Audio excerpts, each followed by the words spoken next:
Hello everyone! Bem-vindos à aula 01 do nosso primeiro curso, né? A formação contínua, um aulão de inglês. Que aqui, como eu gosto de ser o pioneiro com esse nome, que é o inglês decolonial. E essa aula, ela é para apresentar todo esse conceito de por que é ser decolonial, o que tem a ver ser decolonial com a língua inglesa, e qual é a minha filosofia como professor de inglês, né? Sendo de esquerda, sendo totalmente crítico aos Estados Unidos, ao imperialismo, e como isso afeta a minha visão e como isso molda a minha forma de dar aulas de inglês. E eu tô criando esse curso também porque como eu fiz uma decisão de como eu fiz essa decisão de me posicionar de uma forma que vai contra a maré, né? Ela vai contra ao status quo do ensino de língua inglesa, é muito importante para mim eu explicar o porquê que é diferente, por que eu acredito tanto que tem que ser diferente, né? E aqui eu vou explicar várias coisas. Então vamos começar primeiro me apresentando um pouco, né? Eu sou professor de inglês desde o finalzinho de 2019. Então, ali quando eu tinha meus 21 anos de idade, eu já estava dando aula de inglês. Meu primeiro trabalho, meu primeiro emprego foi num curso profissionalizante que era tanto de língua inglesa quanto de informática. E eu trabalhei com salas de aulas gigantes, porque era aquela coisa de muitos alunos, e eu trabalhava na escala 6 por um e foi um dos piores trabalhos que eu tive na minha vida, assim. Porque não tinha descanso, era uma demanda gigante, você não podia. é, você não podia brincar ali. Não quero dizer que trabalho é brincar, mas você não tinha energia, mas você tinha que se esforçar muito para lidar, porque eram alunos de situações, na sua grande maioria, muito precárias, muito difíceis. Eram alunos que eram convencidos que aquilo ali era a única oportunidade. E muitos era a única oportunidade que apareceu na porta deles ali para ter algum tipo de emprego bom, algum tipo de ascensão dentro dessa ideia que a gente tem de que você ser um trabalhador que já sabe falar inglês, que sabe de informática, já te leva para um nível maior. E é verdade. Só que o curso não era tudo isso daí. Tinha muita promessa, eu não tinha estrutura, principalmente pro inglês, não tinha nem coordenação de inglês, era uma coisa assim totalmente que deixava tudo à mercê dos professores. Mas enfim, não é falando sobre esse emprego, foi daí que eu comecei. Depois comecei a dar aula online durante a pandemia também, e foi aonde eu me achei assim como professor. É um momento que eu vi que, putz, dar aula particular, um a um, com pessoas adultas, eu consigo fazer uma coisa mais leve, eu consigo descontrair, eu posso falar coisas que o adulto vai entender que é brincadeira, que é diferente de trabalhar com adolescente, com criança, que você tem que ter muito mais responsabilidade e ficar muito mais atento às coisas que você fala, né? Tanto isso é uma diferença muito grande. E o que eu descobri muito quando eu comecei a dar aula para adultos, comecei a ter essa jornada de ensino para adultos, é a questão de que a maioria ou não teve acesso, então eram cursos mais baratos, online, de aulas particulares, mas que ainda pesava no bolso, e que na escola não aprendeu, na escola sempre ficava na mesma, precisava para o emprego, precisava para tentar melhorar o emprego, ou porque queria, e também tinha os alunos, tinha um aluno específico que ele tentou diversas vezes fazer inglês e não conseguiu. Ele tentou diversos cursos diferentes. Ele tinha, na época, 50 anos, ele tinha uns 30 anos a mais do que eu. E ele falou assim: Gabriel, essa é a minha última tentativa aqui, porque eu não sei mais como é que eu vou tentar aprender, como eu não consigo. E ele também falou que ele tinha dislexia e ele se sentia muito burro mesmo, uma palavra burro, né? Uma coisa que é muito comum da gente escutar. Eu sou burro para aprender inglês, eu não consigo, não é para mim. E aí eu fui entendendo como eu direcionava melhor a ensino da música, ensino do inglês pra ele. Por que eu falei música? Porque ele gostava muito de música. Então eu usei muito, mas muita música com ele. Olhando a letra, olhando como que significava. Eu vou até mostrar depois, eu posso fazer depois uma outra aula só com isso, que é o Lyrics Training. Tem várias ferramentas online que ajudam muito a conseguir colocar ali dentro da sua rotina. E assim, entender os sons, que foi muito importante para ele, entender como é que funciona a mistura de sons, porque é aquela coisa do inglês que a gente fala o negócio, você vê ali escrito tem tipo 4 ou 5 palavras e parece que a pessoa falou um som inteiro, né? Falou uma palavra só. Tem explicação. Tem como entender isso de forma clara, não é só falando, uma hora você vai entender, uma hora você vai aparecer, tipo o Mestre Miyagi. Não precisa disso. Então, tem muitas coisas que vão funcionando durante essa caminhada. E também tem as partes de gramática, tem a parte de repetição, por exemplo, a parte que a mais chata, que são os verbos irregulares, que aí não tem jeito, é uma coisa que tem que repetir, é repetição, repetição, repetição, e funciona mesmo, assim. É uma coisa que cria um padrãozinho ali, putz, vai. Hoje ele já não tem aula mais comigo, porque começou a ter questão de horário, ele trabalhava muito, viajava muito a negócios, então ele precisava muito disso também, porque ele ia para os Estados Unidos, ia para lá, ia para cá, precisava falar inglês. Só que ele percebeu que com as aulas que a gente estava tendo e fazia sentido com o que ele precisava de imediato, ele começou a se virar muito melhor lá. Ele pela primeira vez falou para mim que não tinha mais insegurança de pedir informação, insegurança de tentar conversar com alguém. Ele sabia, ele começou a entender pela primeira vez as coisas. Ele sabia ler uma placa e reconhecer o que estava escrito. E cara, foi aí que deu elucidou assim, eu falei, putz, é isso, sabe? Eu trabalhei depois com escola, com criança, com adolescente.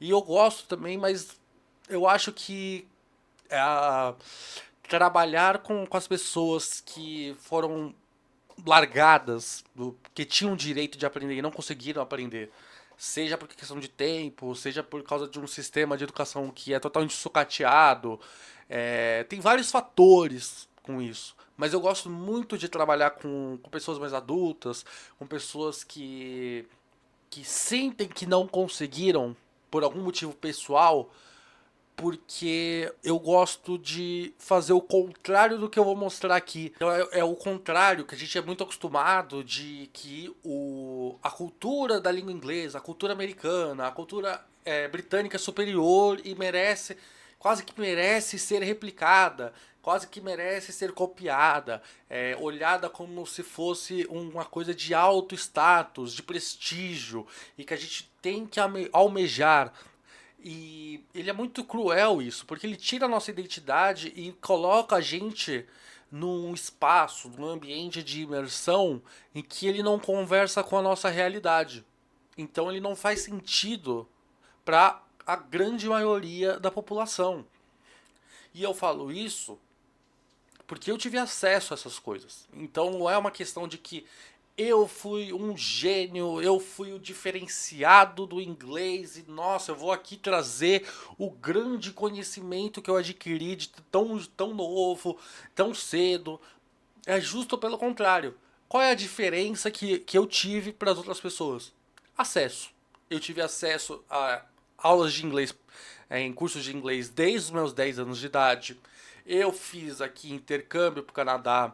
Eu tinha acesso ao computador desde adolescente, à internet. Então eu cresci vendo vídeos no YouTube que só tinha em inglês ali na época, eram os famosos. Então, por exemplo, Smosh, PewDiePie. Eu não entendia tudo, mas estava ali praticando. Né? Eu estava ali no meu dia a dia. E música também. Então tinha. Pô, olha o acesso que eu tinha. Eu tinha um iPod, então eu conseguia escutar música, baixar a música que eu queria, olhar a letra junto. Então, assim, todas essas coisas que me fizeram aprender hoje, e saber falar inglês, dar aula e continuar nessa jornada, veio porque eu tive acesso. E isso é muito importante.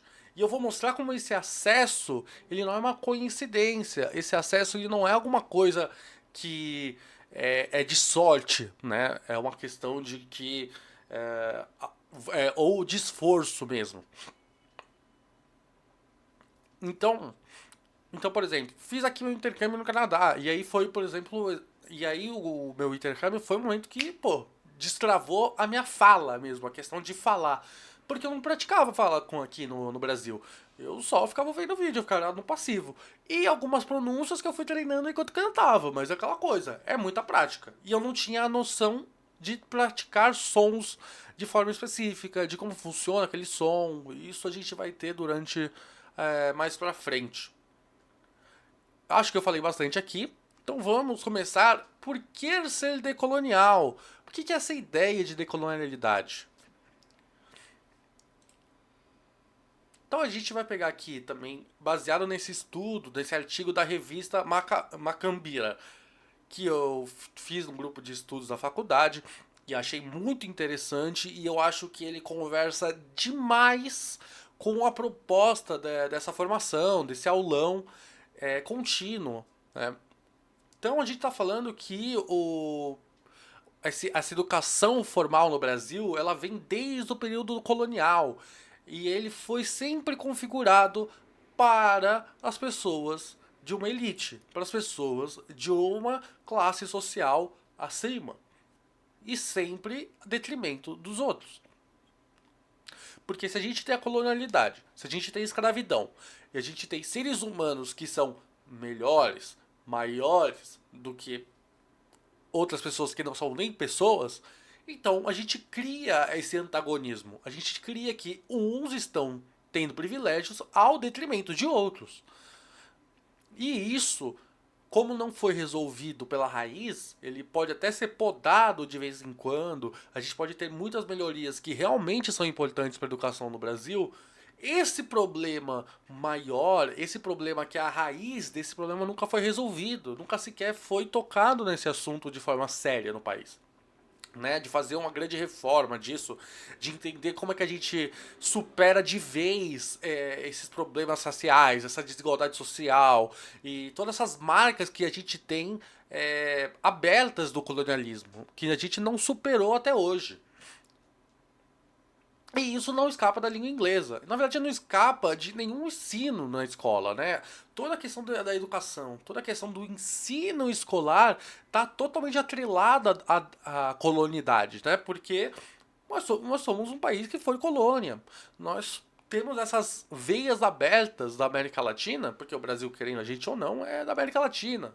Então todo esse processo é muito semelhante com toda a América Latina. Nós temos muitos problemas que continuam acontecendo, que vem desde essa herança maldita, que a gente não supera, porque a gente não olha para isso com a questão de querer resolver de verdade, de falar, não, vamos parar de trabalhar com essa forma, vamos não é de conciliar com o colonizador, a gente precisa superar isso.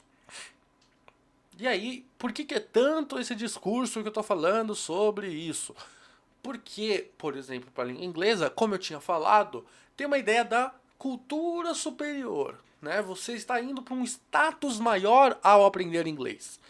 Então, essa cultura superior, esses padrões estéticos que a gente vai vendo nos materiais didáticos, né? A falta de certos tipos de pessoas nesses materiais didáticos, essa falta de representatividade, ela fala muito. Então a gente vive hoje nessa ideia do woke, de uma coisa que é totalmente a da representatividade,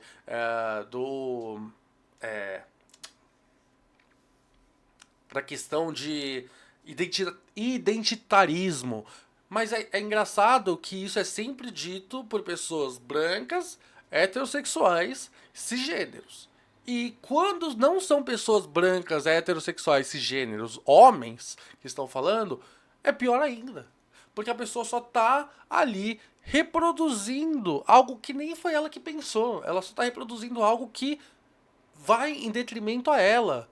Porque como a gente vai olhar aqui, essa coisa de essa ideia, né, que vai se construindo na semiótica de que vai tendo esse padrão o que que é normal, o que que é bom, o que que é aceitável. É que nem, por exemplo, a gente vê um exemplo atual, mas que funciona aqui, as séries da Apple, por exemplo, os vilões nunca seguram um iPhone. Por quê? Porque isso cria semiótica, isso cria a ideia de que só os mocinhos usam iPhone. Então, pessoas que têm iPhone são boas, são virtuosas, elas não são do mal. E isso, essa coisa de semiótica, de escolher o que vai estar lá, o que não vai estar lá, é proposital. E quando não é proposital, é porque está repetindo, está reproduzindo algo que foi normalizado. Só que, por exemplo, essa ideia da Apple não é algo de coincidência. Os caras gastam muito dinheiro pensando nisso. Tem mais uma coisa. E tem a última coisa aqui, que é a variedade linguística euro-anglocêntricas. A gente tem a visão de que é o inglês que eu chamo de inglês Hollywood ou inglês BBC. São dois tipos de inglês só que são aceitáveis, que é o inglês que a gente vê nos filmes de Hollywood ou os filmes de BBC mesmo. Então é aquele sotaque totalmente comercial, filme da Marvel, blockbuster, ou aquele britânico super rebuscado, o da rainha, que a gente vê no The Crown, que a gente vê no... das cartinhas, que eu esqueci o nome. Então tem essa noção, essa construção de que só esses dois são aceitáveis. Mas a gente tem, por exemplo, em 2025, 64 países falantes de língua inglesa oficial, como a língua oficial. Então, se só tem dois em detrimento de 62, alguma coisa não tá certa, né? Então, decolonialidade, né? Esse conceito ele vai surgir a partir da perspectiva crítica desses processos de colonização. É de refletir por que tem esses problemas aqui, por que esses estudos, por que esse ensino só abrange pessoas brancas, só abrange o homem branco hétero cisgênero, né? Por que não tem nenhum tipo de diversidade? Por que às vezes quando tem diversidade é como uma forma de inferioridade? E tudo isso afeta a realidade política, social, cultural de nós, países colonizados. E até que tem uma questão muito engraçada que como a gente tem essa repetição de que você está entrando numa nova cultura e você tem essa sensação de pertencimento a essa cultura, porque você gasta anos aprendendo, entrando num espaço que emula essa cultura, então, por exemplo, nas aulas de inglês, esses cursos de inglês, acontece uma coisa muito cruel quando você vai lá pra fora, que é o chá de revelação de raça. Você chega lá e descobre que não é branco. Você vai lá e descobre que é o quê? É latino como qualquer outro. Aqui você pode ser branco, mas lá você não é. Lá você é alguém inferior, porque você veio da colônia. E aí a decolonialidade vai ter essa longa tradição de combates e resistência das populações africanas, afrodiaspóricas e indígenas. E aqui está um dos pontos centrais do que, por que eu criei essa formação, por que eu estou criando esse aulão, por que é uma coisa contínua, por que não é uma coisa sólida, por que não é um produto fechado. Porque é uma. Porque não é algo que foi resolvido. Não é algo que eu vou dar um ponto final e falar que agora eu tenho a resposta. É um estudo decolonial, um estudo que faça essa visão crítica, essa análise, precisa de quê? De troca de experiências, vivências diferentes. E aqui é uma coisa que eu quero ter. Então esse produto, essa formação não vai ser para eu ficar falando como detentor do conhecimento e você só vai assistir, você só vai absorver. Eu quero ter essa troca. Eu quero entender como é que é a sua visão de mundo, como é que isso funciona, como é que a gente consegue enxergar essa visão para a língua inglesa. E aí vai aproximando essa língua e vamos pegar toda essa bagagem que você tem cultural, de vivências, de experiências próprias, de gostos pessoais e criar uma ponte para essa língua. A gente vai criar conexões para esse aprendizado fazer sentido na hora, fazer sentido concreto, conversar com a sua língua portuguesa, com as línguas que você já fala. Porque é assim que língua funciona. A língua é uma coisa viva, é uma coisa que precisa de troca, precisa de pessoas. Então não adianta eu só falar que funciona dessa forma e acabou, porque não é assim. E aqui também vem junto com a outra parte essencial do que eu acredito, né? Que é essa troca, que é a gente tá como uma resistência. E eu sei que isso daqui porque eu sei que isso daqui é uma forma de resistência, porque eu, por exemplo, já não consigo encontrar emprego em escolas bilíngues ou cursos bilíngues, por causa da minha posição de ser decolonial. Porque nesses espaços, nessas escolas, esses lugares, não tem espaço para esse pensamento crítico. Não tem espaço para pensar a língua inglesa como você mesmo. Porque a gente tem que desconstruir um monte de coisa.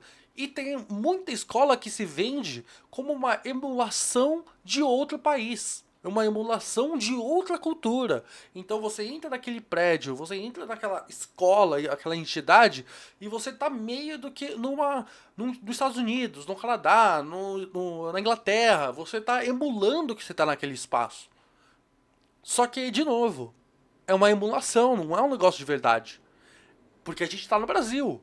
Né? Eu estou em São Paulo. Aqui a realidade é diferente. Você pode estar num curso de inglês, você sai na rua, putz, aqui no centro de São Paulo você vai ver as piores coisas possíveis. Gente usando droga, uma pobreza gigante, um nível de criminalidade, uma insegurança social, né, que existe. Então, assim, é aquele espaço controlado que finge ser alguma coisa que não é. Porque não é, infelizmente. E eu tendo essa posição muito forte e muito, na minha opinião, muito lúcida, ela me impede de acessar esses locais. Por causa que eu acredito, eu sei disso, que dá para fazer educação de outra forma, principalmente de língua. Não precisa aprender o inglês porque é melhor, porque é uma coisa superior. Eu vejo a necessidade da língua inglesa ser aprendida porque ela dá acesso a muitas mais informações no mundo todo.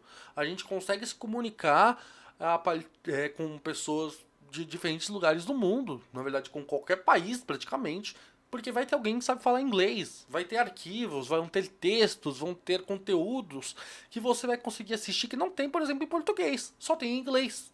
E aí você tá perdendo vários tipos de conhecimentos que você pode estar ali aprendendo, porque teve todo um padrão de colonialidade e toda uma construção no nosso toda essa construção na nossa ideologia, no nosso senso comum de que o inglês é para um recorte específico de pessoas. E os dados mostram isso. Os dados mostram que a cada ano que passa, as pessoas que falam inglês, as pessoas que têm proficiência em inglês, tem um recorte cada vez menor. E, e isso tem propósito. Isso daí é uma coisa que acontece pensado lá de trás. E aqui eu vou mostrar o porquê. Aqui eu vou mostrar como, na verdade. E para concluir, educação como espaço potente para concretizar o processo de decolonização em todas as áreas do conhecimento.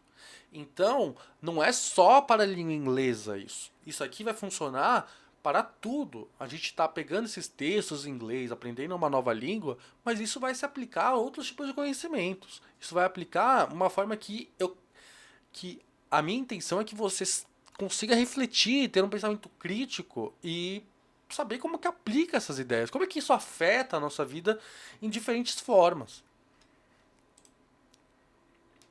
E aqui um pouco da linha do tempo, então.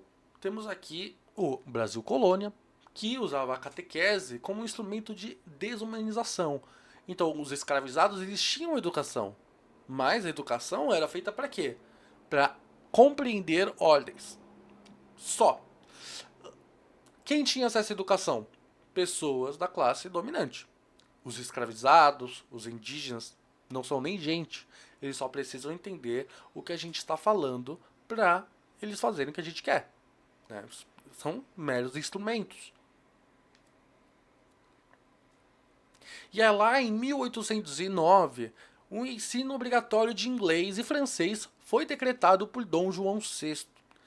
Só que, de novo, é exclusivo para os jovens das elites dominantes. E por que é inglês e francês do Brasil? Por que não é espanhol, que é mais próximo? Aqui é uma questão puramente econômica. Quais eram as duas grandes potências, as potências imperiais, as potências econômicas do século XIX? A Inglaterra e a França. Então era essa questão de contatos, é questão de status mesmo. E você falar inglês e francês, do você está perto daquele que tem mais status, daquele que é maior. Então você tem uma chance maior de ascensão de status, de você poder ter acesso a outras coisas. E lá em 1824, na nossa primeira Constituição, a cidadania foi finalmente garantida, né? E junto a isso, a direito à educação. Só que para pessoas que são homens e brancos. E esse branco, né, de ascensão europeia. Então a gente já tem de novo um recorte muito pequeno aqui de pessoas que podem ter esse estudo, que têm acesso a esse lugar. Aí lá, no Brasil Império, em 1837, a primeira lei decretada foi que são proibidos de entrar, nem entrar, proibidos de frequentar as escolas públicas, são os escravos e os pretos africanos, ainda que sejam livres ou libertos. Então assim, foi solto, aboliu a escravidão, bacana, mas não pode entrar na escola, não pode estudar, você não tem direito a nada, se vira aí.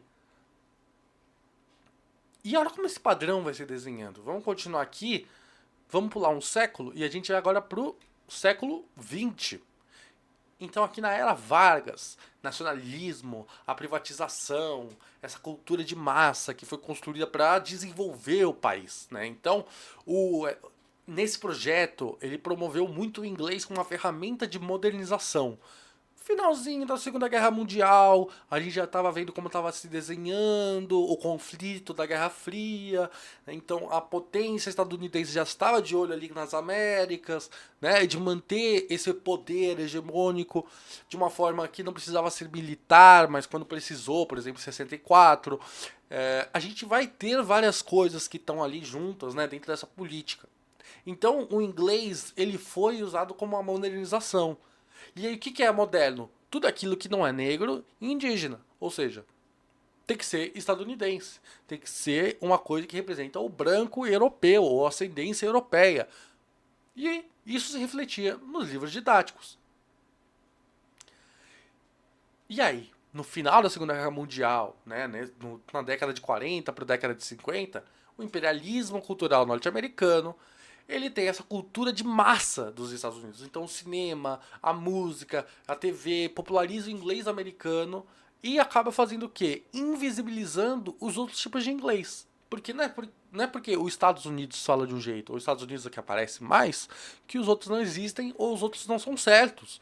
Então, por exemplo, a gente tem o inglês jamaicano, o nigeriano, a gente tem o inglês da Austrália, a gente tem o inglês do Canadá, a gente vai ter o inglês de vários outros países. Mas um detalhe também que não é muito falado é que os Estados Unidos têm 50 estados. Ao longo da construção, ao longo dos anexos, das compras de estados, resultou-se em 50 estados. Então, a coisa mais normal de pensar e de imaginar é que ninguém vai falar da mesma forma em todo o território dos Estados Unidos. Não existe isso de um sotaque americano padrão. Isso é só uma coisa vendida. Isso é uma coisa que é o inglês Hollywood, que a gente só vê em música, no cinema e na TV e assim por diante. É esse soft power que vai se fazendo. E isso resulta muito nos termos que a gente usa hoje. Então, né, o soft power, né, esse poder sutil, porque ele está na sutileza, ele não precisa ficar falando para você que precisa ser assim. Ele já está consolidado, ele já é uma forma de semiótica. Aí, em 1960, o que aconteceu? Retirada do inglês do currículo regular. O ensino de inglês ele vai para onde? Para as escolas privadas de língua. Ou seja, o acesso de novo cortado para a maioria das pessoas. Ele é simplesmente para pessoas que podem pagar. Então a gente já tem de novo aqui mais uma exclusão. Você pode aprender? Tá proibido? Não tá proibido, mas vai ter que pagar, porque na escola normal não vai ter. E olha que curioso, quando você pensa numa escola de inglês, na sua grande maioria, aparecem três cores principais: o azul, o branco e o vermelho, que coincidentemente são as cores dos Estados Unidos e do Reino Unido. Mas é só coincidência. Então a gente vê que no século XX em geral, é a reprodução sistemática desse racismo. Práticas excludentes que se mantêm e aprofundam esse abismo educacional, enquanto o acesso é garantido para aqueles que têm dinheiro, para aqueles que têm uma ascendência europeia, para os outros é totalmente dificultado, é excluído, é posto como algo inferior. E aqui eu trouxe um recorte de alguns livros da época. Então a gente tem aqui uns livros didáticos da época de inglês. E aqui a gente já vê uma coisa clara. Esse primeiro, English as it is in the USA. Então, o inglês como ele é nos Estados Unidos. E aí eu falo, em que parte dos Estados Unidos, né? Porque, de novo, tem 50 estados. Não é todo lugar que fala da mesma forma, né? Falam de formas diferentes, sotaques diferentes. Tem um que é mais aceitável, tem outro que não é. Qual é o mais aceitável? Aquele que é comercializado. E olha outro detalhe muito importante, o nome do livro. Inglês como ele é nos Estados Unidos. Um livro preparatório. Ou seja, ele não tem nenhum tipo de troca, ele não tem nenhum tipo de reflexão. Você simplesmente vai emular, vai repetir e vai copiar a forma como se fala nos Estados Unidos, como o americano metafórico. Porque, de novo, não existe um tipo só de americano, não existe só um tipo de fala nos Estados Unidos. Isso é muito importante a gente ter em mente. Porque até nisso a gente tem essa falsa ilusão de que tem um sotaque ideal, que tem uma forma ideal de se falar. Isso é construído. Isso que eu quero. Esse que é meu ponto principal. É uma coisa construída. É uma noção que tem que, querendo a gente ou não, cria hierarquia de sotaque, de forma de falar. O que é certo, o que é errado. E aqui a gente tem, por exemplo, também Follow Me, curso da BBC, o Aprenda Inglês. E aqui tá claro também. Pessoas brancas, europeias, pessoas ricas, pessoas que têm acesso. Então aqui é o Big Ben, aqui no Times Square, né? A gente tem todas essas imagens e todas essas percepções da língua inglesa e alguma delas conversa com a nossa realidade? Alguma delas faz sentido para a nossa realidade? Uma pessoa que mora na periferia de São Paulo, que provavelmente não vai conseguir ter acesso nem para ir para outro estado. O quão próximo está da realidade dela um dia ir para lá? O que faz ela querer aprender inglês? A questão de tipo, porque você pode sair do país e vai falar, saber entender. Às vezes a pessoa nem consegue enxergar sair do país como uma possibilidade. Então, assim, não tem nenhum tipo de conexão. É realmente uma questão de hierarquia, de que esse conhecimento é superior e vai te levar a lugares superiores. E isso é muito cruel. Porque, primeiro, eu acho que não preciso nem falar, que eu já falei por meia hora aqui, né, essa questão da colonização, e que cria aquela ideia de mérito, que é só se esforçar, e que se você não entende, você tem que se esforçar mais, e isso aqui não faz sentido. Não faz sentido porque não é pra fazer sentido. Essa que é a questão. Não é pra fazer sentido. Você compra uma ideia e tem que ir nela até o final. Sem forma crítica. Sem pensar como pode ser diferente. Sem pensar como isso reflete na minha sociedade. Como isso reflete na minha mente. Como isso reflete no meu ensino. E olha aqui. Representação racial excludente, como eu falei. O sucesso é o quê? Um homem branco, heterossexual, da elite. A branquitude totalmente com um padrão. Então, pessoas que não são brancas já estão excluídas, elas não estão atreladas ao sucesso, não estão atreladas a alguma coisa que seja proveitosa para a língua inglesa. Então, o inglês ele vira uma ferramenta a mais da colonialidade. E porque a gente está, de novo, num lugar de inferioridade. A língua inglesa é superior, é um status maior, e se você aprender inglês, você consegue ter acesso a muito mais coisas. Mas para isso, você ou tem que fazer um sacrifício financeiro, ou tem que se render essa ideia de que uma coisa é superior à outra. E aqui eu peguei uma experiência média de inglês nas escolas, né? Eu peguei de uma eu peguei de um artigo também falando sobre o estágio na língua inglesa ali, a parte da faculdade que você tem que fazer o estágio obrigatório, né? Então entrando em escolas públicas, estagiando lá. E são relatos de alguns estagiários de uma sala de universidade lá no Rio de Janeiro. Então eles pegaram um compilado ali, mais ou menos, da média de relatos e conseguiram transformar em 3 relatos. E eu achei tão interessante, por quê? Porque aqui conversa diretamente com a nossa realidade. E a nossa realidade é essa. Se eu vou ler aqui os 3 relatos e você vai ver como é parecido, ou como às vezes é a mesma coisa. Ele é muito fresco, ele é muito palpável, é uma coisa que acontece demais. Então, relato número 1. Baseado em tradução do que está no livro. A professora traduz o que é necessário e aí as atividades vão ser feitas. Os alunos respondem tanto em português ou em inglês, não importa, depende da atividade. E aí não tem tempo para os alunos fazerem sozinhos, porque tem 50 minutos, a professora vai escrevendo no quadro, vai apagando e todo mundo copia. E aí, se eles não respondem também, ela responde e vai para a próxima, porque não tem tempo. Então, de novo, cadê o pensamento? Cadê a formação de autonomia? Ele não tem isso pensado, isso não é cogitado, isso daí é de propósito. Que se você quiser ter algum tipo de elaboração, algum tipo de ensino de verdade, você vai ter que pagar. Você vai ter que fazer um curso que te ensine a fazer isso. Então a gente tem o relato 2. Nas aulas de inglês, a professora passa o conteúdo gramatical no quadro e depois, quando tem tempo, passa algum exercício que será corrigido no outro dia.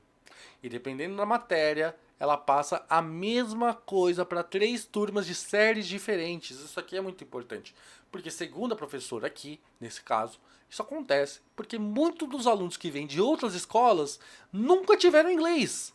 E aí ela tem que começar do zero. E aí fica naquela coisa do verbo to be, que todo aluno que passa fala, eu só vi verbo to be na escola. Aí eu pergunto pro aluno, então me fala aí como é que faz o verbo to be. E o aluno não me sabe responder. É culpa do aluno? A princípio parece que é, porque, nossa, não quis aprender, viu tantas vezes e não aprendeu.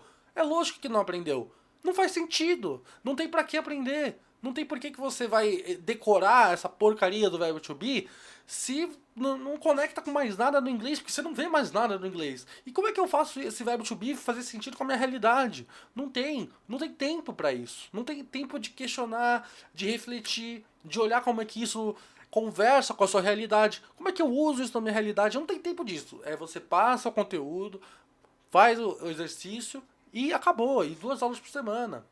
Então não tem tempo para isso. É o famoso sem tempo, irmão. Não tem gente. Aulas tradicionais, onde o professor detém todo esse conhecimento e o aluno é um mero receptáculo. O relato número 3. Todas as aulas do professor de inglês, que são apenas de 50 minutos, né, um período, era muito difícil ela conseguir dar aula. Diferentemente das aulas que ela observou de português, que eram de manhã, as de inglês eram à tarde. Então os alunos eram muito mais bagunceiros, muito mais agitados, já estavam acordados, né, foi fazer o tempo, e desinteressados. A própria professora disse para a estagiária. As aulas eram nitidamente baseadas no livro didático e não havia nenhuma preocupação com o conhecimento prévio do aluno. De novo, o aluno não tem opinião, o aluno não tem algo a acrescentar à matéria. Porque como o inglês é alguma coisa superior, tudo isso aqui que a gente tem construído, todos os nossos pensamentos, toda a nossa cultura, não importam para aprender um novo idioma. Porque o inglês é melhor, ele é superior, ele é uma cultura superior. Então você não precisa, não pode, não é nem que você nem precisa, você não pode, você não deve trazer nada da sua cultura para essa nova. E aqui tá um dos grandes pontos principais que eu martelo. Não existe isso de cultura superior. E a gente tem que quebrar essa noção, porque isso liberta a gente de de colocar uma culpa em, em nós mesmos na hora de aprender. Porque a gente acha que é burro, acha que não é pra gente, não entende, porque não faz sentido, e aí não faz sentido porque eu sou burro, e fica nessa espiral de culpa. E não é por isso. Literalmente construíram essa estrutura que essa estrutura que oprime, que reprime a gente de aprender inglês. Isso daí é projetado. E aí, de novo, eu consegui, por quê? Porque eu tive acesso desde sempre. Eu tive acesso de dinheiro, eu tive acesso a um conforto, eu tive acesso à educação de qualidade. Então eu tive algo que é um privilégio, mas deveria ser um direito básico. Então eu me vejo muito também nesse lugar de que como eu tive acesso, como eu tive essa educação e como eu tenho esse pensamento crítico, eu posso e preciso fazer isso ter algum bem, ser benéfico para a sociedade de alguma forma.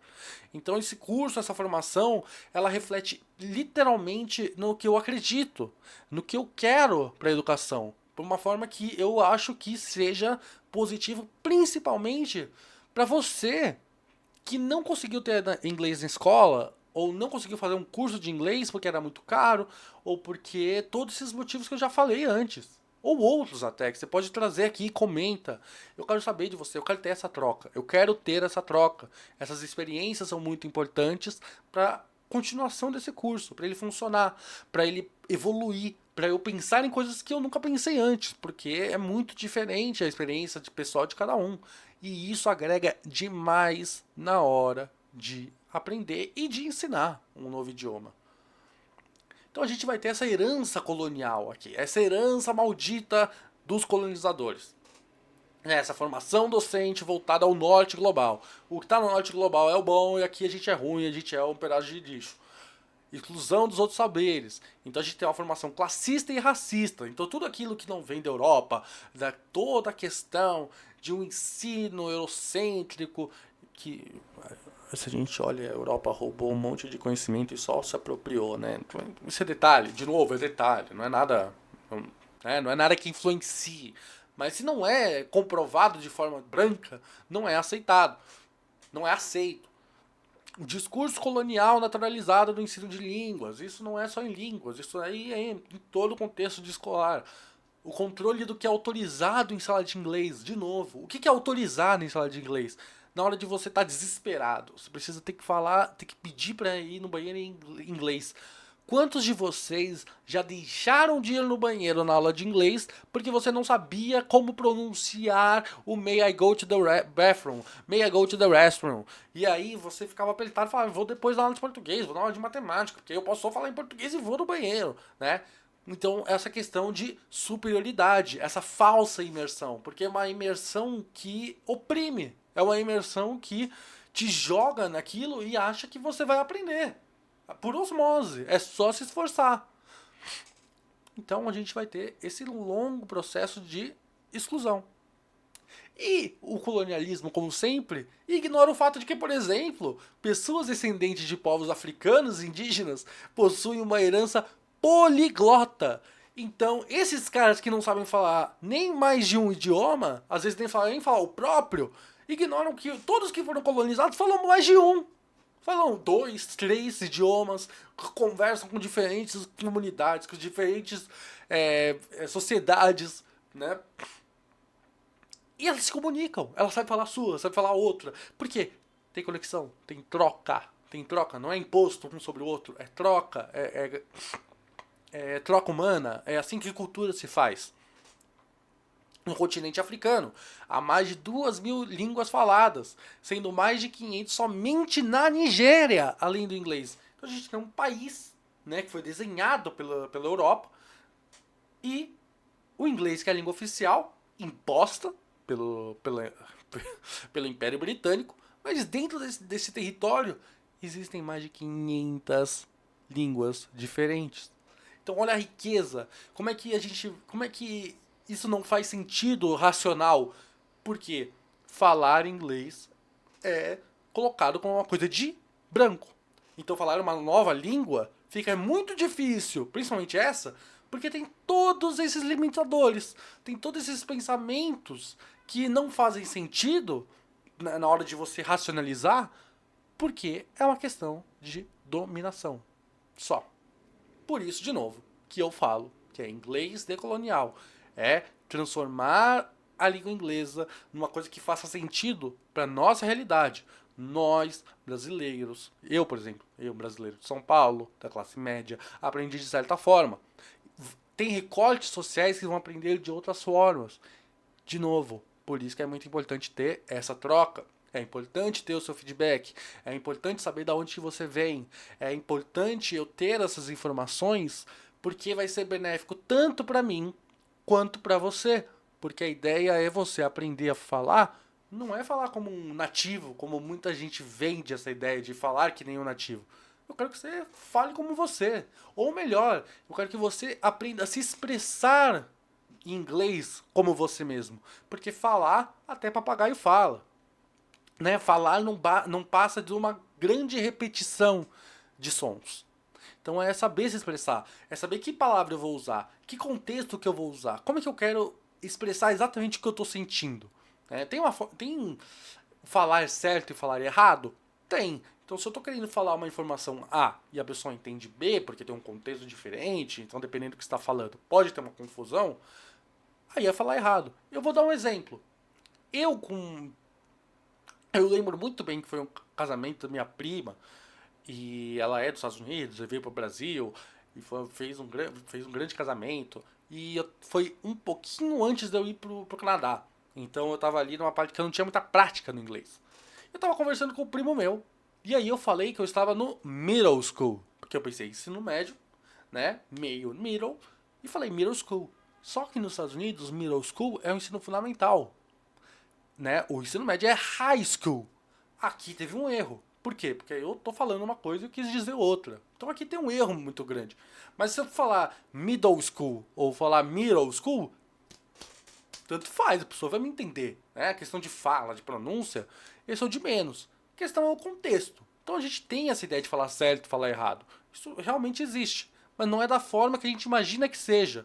Não é porque eu falei de uma pronúncia um pouco diferente, sotaque meio diferente, que quer dizer que está errado. E aqui já puxo exatamente pro que eu tô falando. O que é falar certo? O que é essa pronúncia certa? Eu vou desmistificar aqui exatamente isso. Né? Então tem esse vídeo aqui no YouTube, que é The English Language in 65 Accents. Então, a língua inglesa em 65 sotaques. E olha só que interessante. Primeiro que vai desconstruir totalmente a ideia do inglês metafórico, né, que é o Hollywood e o BBC. E olha só que legal. Legal não, mas olha só que curioso. Olha a thumbnail do vídeo. Olha como é que tem 65 sotaques diferentes. E qual que tá aqui na frente, qual é o que tá vendendo o vídeo, né? A thumbnail ali que você vai clicar. É uma mulher branca, britânica, né? É o padrão de beleza. É toda essa estética aqui, ó. Tanto lá está no Reino Unido. Então isso chama a atenção, querendo a gente ou não. A gente tendo essa consciência ou não. Então essa questão de colonialidade, da gente clicar, tá aqui, tá representado aqui. Não tá de outra forma. Não tem como falar, mas isso é uma coisa. Tá sempre assim. Esse é um padrão. Mas o vídeo ele é muito mais do que isso. Isso é só uma curiosidade. Isso é só um pensamento além do vídeo. Mas o que eu quero mostrar olha quanto sotaque diferente. Aqui eu não quero que vocês entendam perfeitamente, porque não é nem a proposta disso, de vamos entender exatamente o que está todo mundo falando. Mas eu quero mostrar a riqueza e a pluralidade de sotaques que tem nesse vídeo. Go ahead, Betcha. How many languages do you speak? 2. What are they? Gaelic Então, and English. Irish, Only one. Not British. very well. I learned Elvish actually though when I was a kid. You learned Elvish. Lord of the Rings. Do you remember something E olha from a Elvish? diferença da fala de cada um.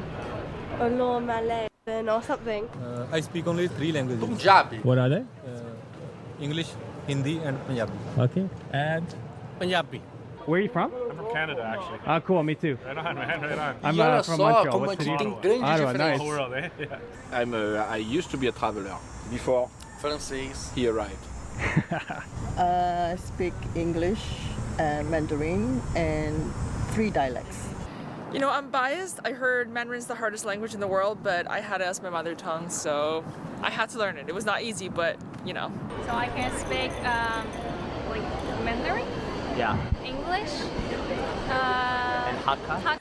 Então assim, aqui vai ter 13 minutos só disso. Só de pessoas diferentes falando. Eu só quero mostrar esse último exemplo, porque esse cara aqui é dos Estados Unidos. Mas esse cara não tá nos filmes que a gente vê. Ele não tá nas séries que a gente vê. Repara só. Barely one. And if I would choose a second language, it would probably be Braille. Braille. Braille. Yeah. Interesting answer. E aí você vê, falam de formas completamente diferentes. Então o Punjabi fala diferente do Midwestern do USA. Tem problema? Não tem problema. Vai ter problema pra quem? para aquelas pessoas que pensam de uma forma colonial, aquelas pessoas que veem algo superior a outra. Mas a ideia é essa. Fale como você mesmo. Aprenda inglês como você mesmo. Aprenda a se expressar no inglês. Não aprenda a falar que nem outro. A ideia é exatamente essa. Então a gente vai aqui para o final, que é exatamente isso. Sem promessas vazias. Aqui é que está o ponto. Não tem uma metodologia inovadora minha, não é um modo novo de ensinar, não é um novo modo que você vai aprender que é diferente dos outros e que é uma forma revolucionária de aprendizado. Não tem isso. Porque, de novo, é o que eu disse. Por que eu aprendi inglês? Como é que eu aprendi inglês tão bem? Eu tive acesso desde cedo. Eu tive acesso a coisas que me deixaram muito na frente que pessoas que não tiveram esse acesso. Então, eu aqui, eu só quero mostrar as formas que eu aprendi. As formas que fazem sentido para mim. E aí, a partir dessas trocas, que é o que mais importante, é que o aprendizado para uma nova língua, ela tem que fazer sentido com a sua realidade. Ela tem que fazer sentido com você. Porque não faz sentido. O nosso cérebro não trabalha assim. Por que eu vou aprender um negócio que não faz sentido? Não tem funcionalidade. Tem que conversar com a nossa realidade, tem que conversar com o nosso contexto. Né? Então a gente tem que usar a partir das coisas que conversam, que dialoguem com as suas experiências, com os seus gostos pessoais. Então por isso que eu recomendo muito música, série. Por exemplo, você tem aquela série que você já viu 1 milhão de vezes dublado. O que custa colocar em legendado agora? Se você já sabe de cabeça tudo o que acontece, já sabe o roteiro. Vai vendo ali como funciona. Tenta ver um episódio. Ver como é que é diferente. Como essa fala. Putz, olha, então essa fala significa isso. Ou às vezes, sei lá, tenta colocar dublado com legenda em inglês. Faz essa troca. Não é nem troca, na verdade, né? É uma ponte. Vamos aproximar uma língua da outra. Não tem que ser antagonista. Não é uma melhor que a outra. Vamos fazer ter sentido mesmo. Né? Ter sentido na sua realidade. Isso que é o mais importante. E aí aqui a gente vai abrir um leque gigantesco de possibilidades. Porque, por exemplo, a gente pode pegar séries, pode pegar filmes, a gente pode pegar músicas. Putz, música, eu gosto muito de trabalhar com música. Mostro como é que dá pra aprender tanta coisa de gramática mesmo, de semântica, que é a parte de significado. Como a gente trabalha com isso só com música. E a música tem muitas coisas que perpassam também pela essa ideia de colonialidade. Vai ser conversado isso também. E por último, vai ter aula de gramática, né? Lógico, eu como professor de inglês, eu vou também ter aulas de gramática, de como é que a gente faz, como é que fala. Então aqui que você que nunca aprendeu inglês, também vai ter possibilidade para você. A ideia é ter acesso a todos. Então eu preciso, desde a pessoa que tem o médio, que já teve algum tipo de aprendizado de língua inglesa, mas nunca soube como usar, não teve a prática, não sabe como colocar porque não tem tempo, porque trabalha, não sabe como misturar isso e não quer também sentar 1 hora ali se esforçando, quebrando a cabeça para aprender.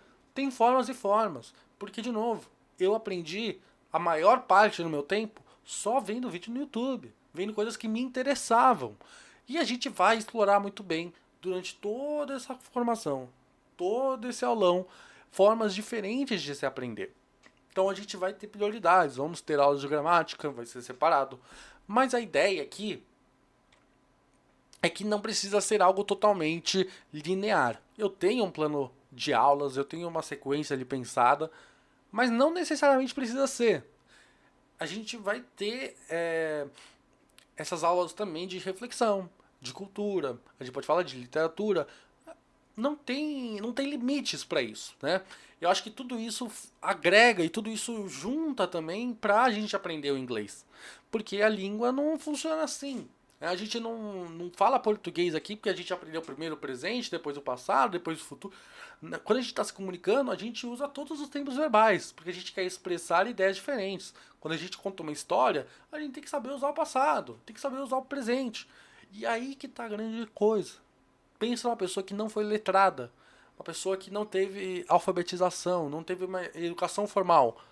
ela sabe falar português. Ela sabe a estrutura que ela tem que falar. Ela sabe quando colocar o sujeito, quando coloca o verbo, quando coloca o predicado. Ela sabe fazer isso de forma inconsciente, mas ela sabe. Ah, ela conjuga um verbo errado, ela não sabe usar o plural. Isso é de menos. Isso daí é assim, é só um preconceito linguístico. Tem até um livro sobre isso, do Carlos Banho. A questão é, a gente sabe se comunicar. Essa estrutura que eu vou ensinar, que eu quero ensinar, não é uma coisa que necessariamente você precisa depois fazer uma prova e explicar. Ah, porque funciona assim, assim, assado. A ideia é que isso faça sentido e que você saiba usar e o método Chicó, sabe? Não sei, só sei que foi assim. E tá tudo bem. Porque tem que fazer sentido para suas necessidades, para os seus gostos pessoais, para quem você é. E dito tudo isso, a gente chega até o final da nossa aula. Eu espero que vocês tenham aproveitado esses 50 minutos eu falando aqui. Eu tô muito animado para esse curso, para essa formação, porque, de novo, é algo que eu acredito, é algo que eu tenho quase certeza de que é muito importante, tanto para mim quanto para você que teve curiosidade, você que gosta de mim, você que está me conhecendo agora, ou você que já me conhece e tem interesse, por exemplo, de ter aulas particulares comigo, mas ou não tem dinheiro, ou não tem tempo, ou se você quiser e tem tempo e dinheiro para também marcar, a gente pode marcar, né? Essa aula também serve para isso, para poder complementar uma coisa com a outra. E é a questão do acesso. Então, um preço muito acessível. Eu acho que esse preço não compete com outros cursos, então ele serve de uma forma que complemente também outro curso de inglês. Qualquer coisa que você faça junto, ele não é um preço que você vai ter que ou escolher um ou escolher outro, ou que esse aqui é melhor do que o outro. A questão é exatamente essa. É só uma questão de você expandir seus horizontes, você olhar a língua inglesa como uma ferramenta que vai te ajudar a ter acesso, porque ela te dá muito acesso, acesso à informação, à cultura, a diferentes países, a diferentes formas de se pensar, coisas que a gente não consegue só com a língua portuguesa, porque nesse mundo globalizado a língua inglesa é a língua mais falada, né? Por exemplo, tem a questão do mandarim está crescendo pra caramba. O mandarim é uma das línguas mais faladas. Sim, mas dentro da China, né? Então, assim, se você quiser aprender mandarim, você vai falar onde? Na China. Inglês você vai falar com o mundo. É assim que funciona. Aqui temos as referências que eu usei. Então, as imagens, os textos, os próprios vídeos também.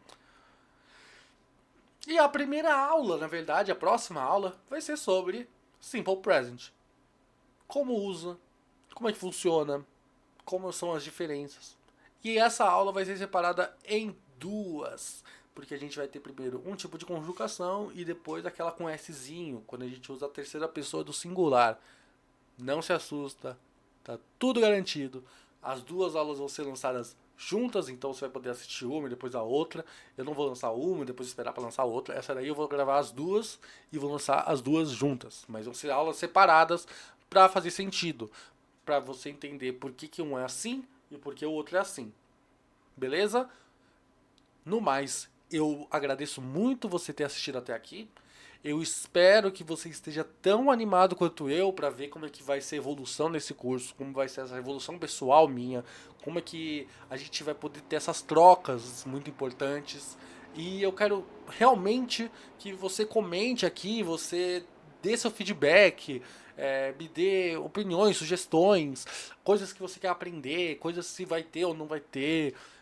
Eu quero ter essa troca, é o mais importante. E se você está aqui desde o começo, então, do dia que eu estiver lançando, você está aqui desde o começo, eu sou muito grato a você ter esse voto de confiança. Eu espero fazer um ótimo trabalho aqui. Eu estou fazendo isso de coração aberto, porque eu acredito nisso daqui de verdade, de novo.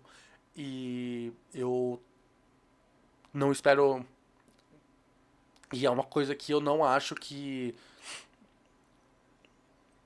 E é um projeto que eu tenho certeza que vai me abrir muitos caminhos e que pode abrir caminhos para vocês também. De resto é isso, vejo vocês na próxima aula e um grande abraço, um grande beijo.